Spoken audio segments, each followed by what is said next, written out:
तेरी औकात है इतने नोट, सोना और हीरे देखने की? सच सच बता, ये सब कहां से चोरी करके लाया है? अगर तू सच सच नहीं बताएगा तो मैं तुझे जेल में डलवा दूंगी। तू जानती नहीं मैं कौन हूं। मैं तुझे इसी वक्त नौकरी से निकलवा दूंगा। इसे अभी के अभी बैंक से बाहर निकालो। सुबह का वक्त था। शहर की सबसे बड़ी बैंक शाखा में हमेशा की तरह चहल पहल थी। ऐसी की ठंडी हवा, चमकता फर्श, काउंटरों पर बैठी साफ सुथरी वर्दी वाली कर्मचारी और बाहर खड़ा सिक्योरिटी गार्ड। तभी बैंक के मुख्य दरवाजे पर एक लड़का दिखाई दिया। लगभग 15 साल का होगा। कंधे झुके हुए, चेहरे पर थकान, पैरों में घिसी हुई चप्पल और बदन पर फटा पुराना कुर्ता। उसके हाथ में एक भारी सा बोरा था जिसे वह बड़ी मुश्किल से घसीटते हुए अंदर लाया। गार्ड ने उसे ऊपर से नीचे तक देखा और भौहें चढ़ा लीं। ओए, कहां जा रहा है? लड़का रुका। उसकी आवाज धीमी थी। अंकल, बैंक में पैसे जमा करने हैं। गार्ड हंसा। आसपास खड़े 2-4 लोग भी उसकी तरफ देखने लगे। पैसे? तू? गार्ड ने बोरे की तरफ इशारा किया। इसमें क्या है? लड़के ने बोरा जमीन पर रखा। उसके हाथ कांप रहे थे। नोट हैं और कुछ सोने की चीजें। यह सुनते ही गार्ड का चेहरा सख्त हो गया। चल अंदर, मैनेजर से बात होगी। बैंक के अंदर बैठे कर्मचारी पहले ही उसे घूर रहे थे। काउंटर के पास पहुंचते ही एक महिला कर्मचारी ने नाक सिकोड़ ली। यह क्या गंदगी फैला रखी है? ऐसे कपड़ों में बैंक कौन आता है? लड़के ने कुछ नहीं कहा। उसने बोरे का मुंह खोला। अंदर नोटों की गड्डियां और सोने की चूड़ियां, चेन, अंगूठियां चमकने लगीं।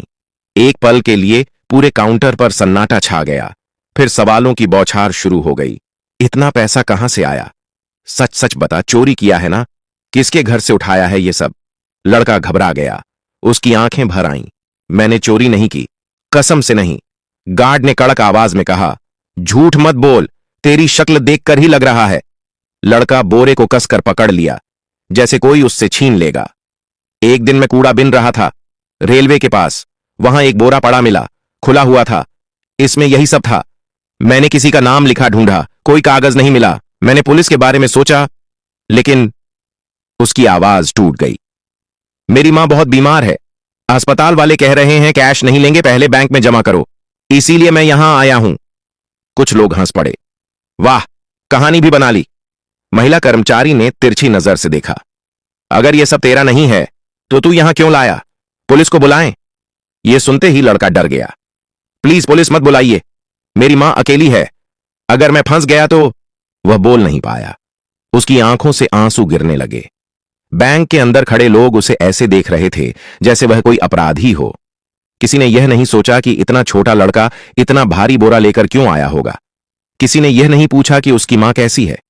उसी समय केबिन के कांच के दरवाजे के पीछे से एक आदमी यह सब देख रहा था। बैंक का मैनेजर। उसकी नजर लड़के पर टिक गई थी। फटे कपड़े, डरा हुआ चेहरा और बोरे में भरा पैसा। उसका दिल अचानक तेज धड़कने लगा। उसे लग रहा था जैसे वह इस लड़के को कहीं जानता हो। बैंक के मैनेजर केबिन से बाहर आए। उनकी उम्र करीब 40-45 रही होगी।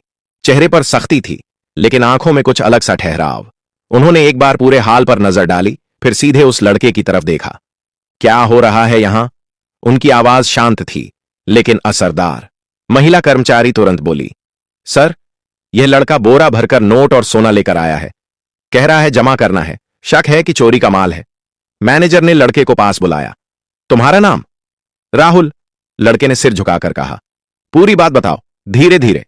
राहुल ने गहरी सांस ली। मैं रोज कूड़ा बिनता हूं, स्टेशन के पीछे, उसी से घर चलता है। उस दिन एक बोरा पड़ा मिला, बहुत भारी था। खोला तो ये सब था। मैंने डर के मारे तुरंत छुपा दिया। सोचा पुलिस के पास जाऊं, लेकिन उसकी आवाज फिर भर्रा गई। मेरी मां गिर पड़ी थी। डॉक्टर बोले ऑपरेशन जरूरी है। अस्पताल वाले बोले पहले पैसे बैंक में जमा होंगे तभी इलाज शुरू होगा। मैनेजर ध्यान से सुन रहे थे। तुम्हारी मां कहां है? झुग्गी में, बहुत कमजोर हो गई हैं। गार्ड बीच में बोल पड़ा। सर, यह सब कहानी हो सकती है। आजकल बच्चे भी बहुत चालाक होते हैं। मैनेजर ने गार्ड को हाथ के इशारे से चुप कराया। अगर यह सच बोल रहा है तो? महिला कर्मचारी बोली। सर, नियम तो नियम है, बिना जांच कैसे जमा करें? मैनेजर कुछ पल चुप रहे, फिर बोले, ठीक है, जांच होगी, लेकिन अभी किसी पर आरोप नहीं लगेगा। उन्होंने राहुल से कहा, डरो मत, जब तक सच सामने नहीं आता कोई तुम्हें हाथ नहीं लगाएगा।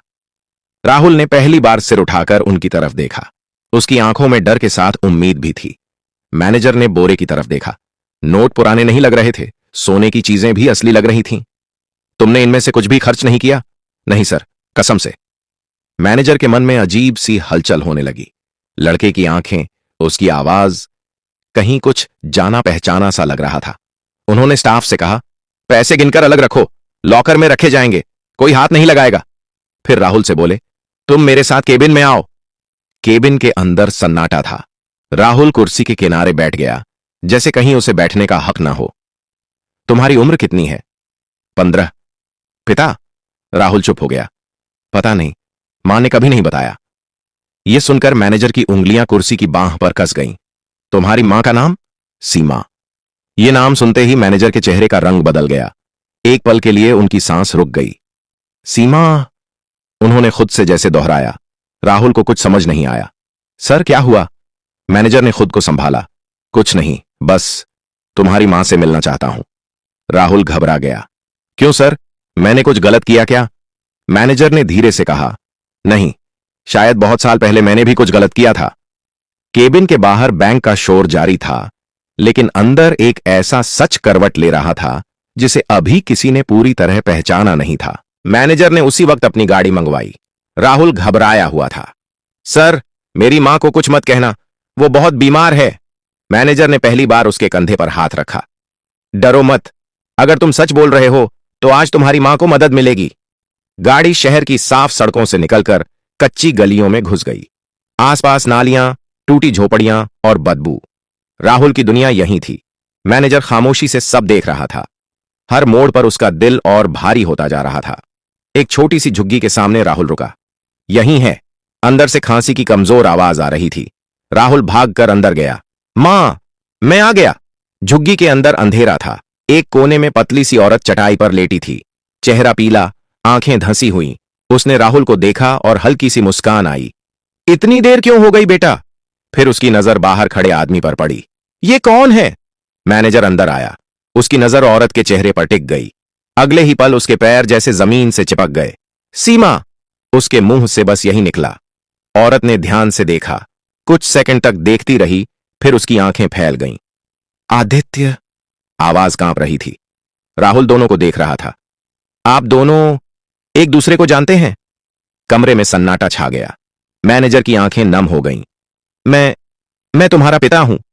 राहुल को लगा जैसे किसी ने उसके कानों पर जोर से थप्पड़ मार दिया हो। क्या? उसका दिमाग सुन्न हो गया। सीमा की आंखों से आंसू बहने लगे। मैंने सोचा था तुम कभी नहीं आओगे। आदित्य ने सिर झुका लिया। मैं डर गया था, जिम्मेदारी से भाग गया, और फिर तुम शहर छोड़कर चली गई। मैंने बहुत ढूंढा, लेकिन राहुल की सांस तेज हो गई। तो आप ही हो जिन्होंने हमें अकेला छोड़ दिया? आदित्य कुछ नहीं बोल पाया। सीमा ने कमजोर आवाज में कहा, बेटा, तुम्हारे पापा बुरे इंसान नहीं हैं, हालात गलत थे। राहुल बाहर निकल आया। उसकी आंखों से आंसू बह रहे थे, लेकिन वह रो नहीं रहा था। उसके अंदर गुस्सा, दर्द और उलझन सब एक साथ थे। आदित्य उसके पीछे आया। राहुल, मुझे एक मौका दो। राहुल ने पलट कर देखा। मेरी मां मर रही है, और आपको आज याद आया कि आप मेरे पापा हैं? यह शब्द किसी चाकू की तरह लगे। आदित्य ने तुरंत फोन निकाला। अभी अस्पताल चलते हैं, सबसे अच्छे अस्पताल में, 1 मिनट भी नहीं गंवाएंगे। सीमा को स्ट्रेचर पर रखा गया। एम्बुलेंस की आवाज उस बस्ती में गूंज रही थी। लोग झुग्गियों से बाहर निकल आए। कोई नहीं जानता था कि यह औरत और यह लड़का आज किस मोड़ पर खड़े हैं। अस्पताल पहुंचते ही डॉक्टर दौड़ पड़े। हालत बहुत नाजुक है, तुरंत ऑपरेशन करना होगा। आदित्य ने बिना रुके कहा, जो करना है कीजिए, पैसे की चिंता मत कीजिए। राहुल दूर खड़ा यह सब देख रहा था। वही बैंक, वही पैसा, वही आदमी। लेकिन अब कहानी बदल चुकी थी। उसके मन में एक ही सवाल गूंज रहा था, क्या खून का रिश्ता इतने सालों की चुप्पी की भरपाई कर सकता है? अस्पताल की सफेद दीवारों के बीच समय जैसे रुक गया था। ऑपरेशन थिएटर के बाहर लाल लाइट जल रही थी। राहुल बेंच पर बैठा था, दोनों हाथों में सिर दबाए। उसके कपड़े अब भी वहीं फटे हुए थे, लेकिन यहां किसी ने कुछ नहीं कहा।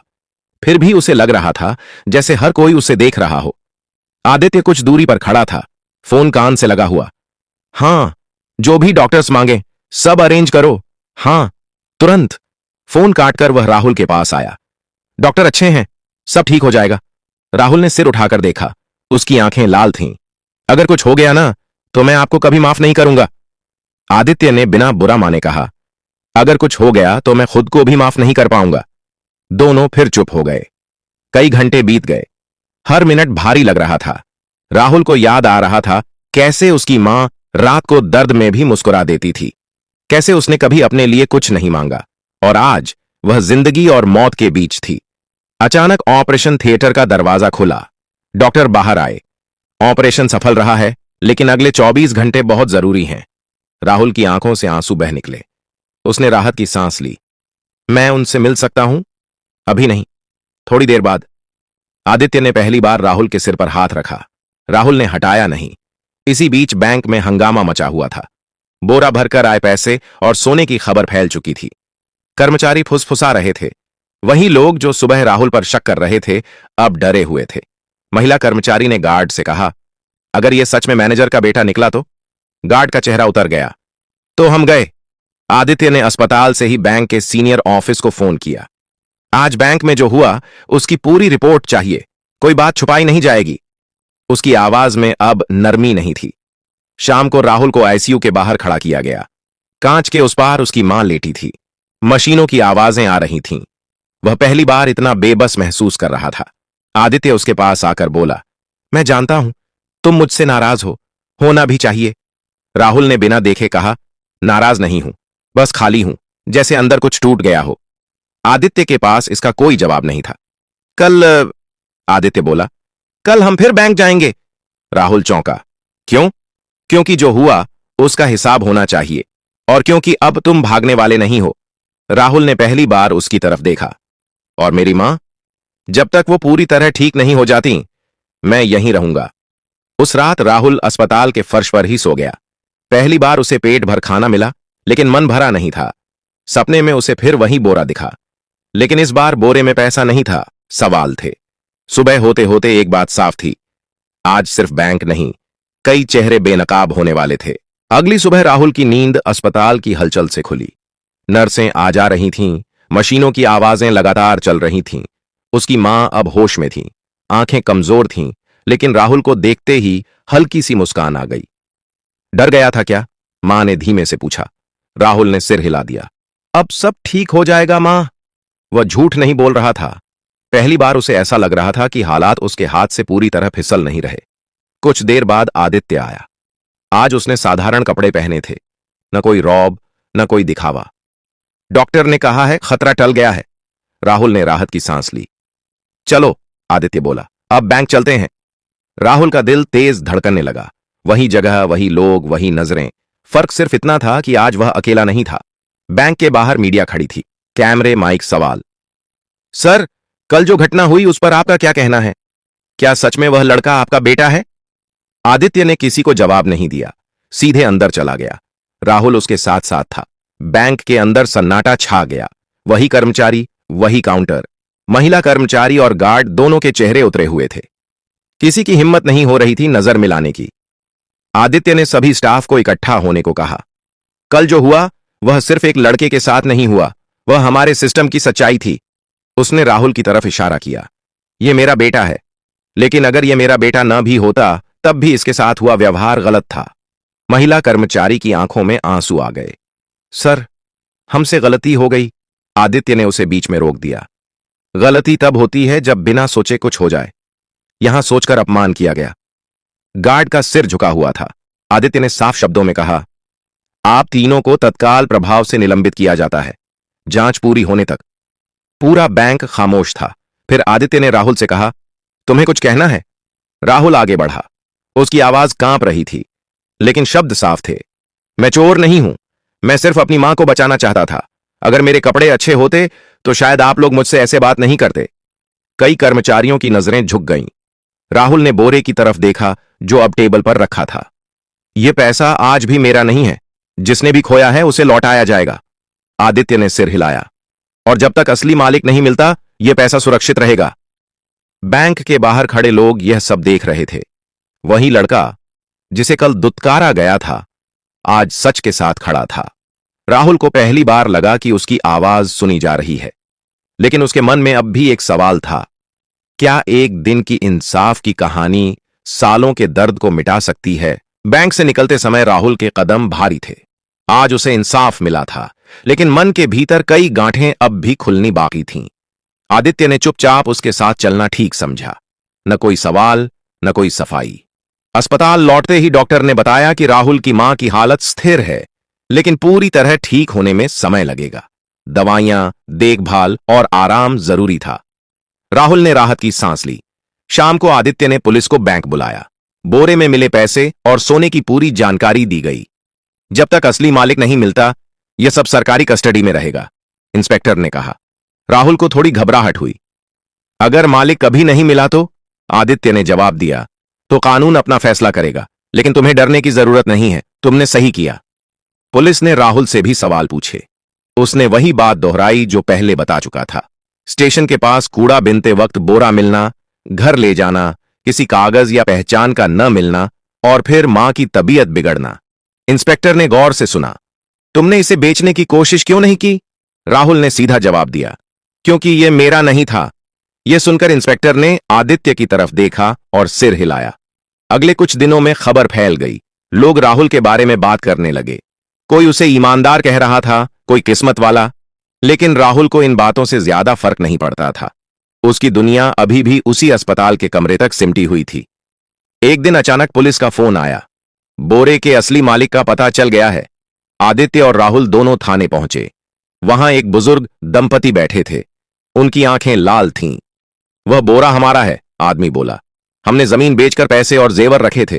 ट्रेन में उतरते वक्त गलती से दूसरा बोरा उठ गया। सबूत मिलते ही मामला साफ हो गया। बोरा उन्हें लौटा दिया गया। बुजुर्ग औरत राहुल के पास आई। बेटा, अगर तुम ना होते तो हमें सब खोना पड़ता। उसने राहुल के हाथ में कुछ पैसे रखने चाहे, लेकिन राहुल ने हाथ पीछे कर लिया। मुझे कुछ नहीं चाहिए। आदित्य ने पहली बार दिल से मुस्कुराकर बेटे को देखा। उसी रात राहुल ने मां से सब कुछ बता दिया। पिता, बैंक, सच्चाई। सीमा ने उसकी बात शांति से सुनी। मैं चाहती थी तुम सच जानो, उसने कहा, लेकिन सही वक्त का इंतजार था। राहुल ने धीरे से पूछा, क्या आप उन्हें माफ कर पाई? सीमा ने आंखें बंद कर लीं। माफी आसान नहीं होती बेटा, लेकिन बोझ हल्का हो जाता है। राहुल समझने लगा था कि जिंदगी सिर्फ सही और गलत में नहीं बटी होती। कई बार लोग हालात से हार जाते हैं।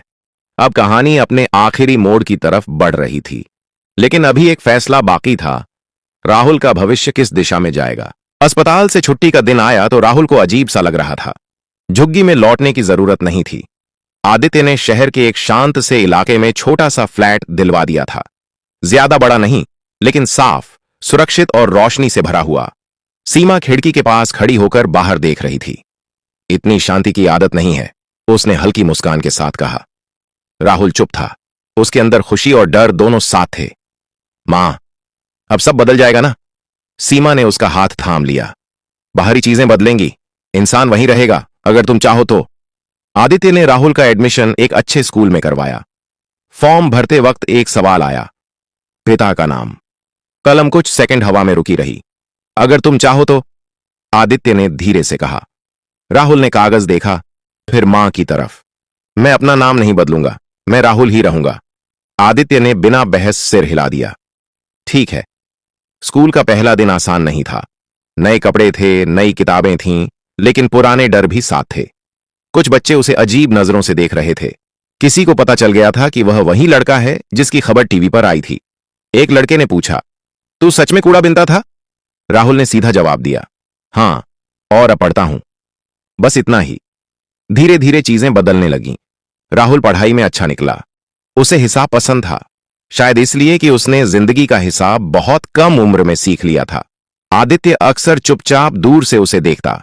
कभी कभी अपराध बोध आता, कभी गर्व। वह जानता था कि पिता कहलाने से ज्यादा जरूरी है पिता बनना। एक शाम राहुल ने खुद आकर कहा, आप चाहें तो मेरे स्कूल मीटिंग में आ सकते हैं। यह छोटा सा वाक्य आदित्य के लिए बहुत बड़ा था। सीमा अब काफी ठीक थी। दवाइयां चल रही थीं, लेकिन चेहरे पर पहले जैसी थकान नहीं थी। शायद भगवान ने देर की, उसने एक दिन कहा, लेकिन गलत नहीं किया। राहुल समझ गया था कि जिंदगी ने उसे दो चीजें दी हैं, एक मौका और एक पहचान। अब उसे तय करना था कि वह इससे क्या बनाता है।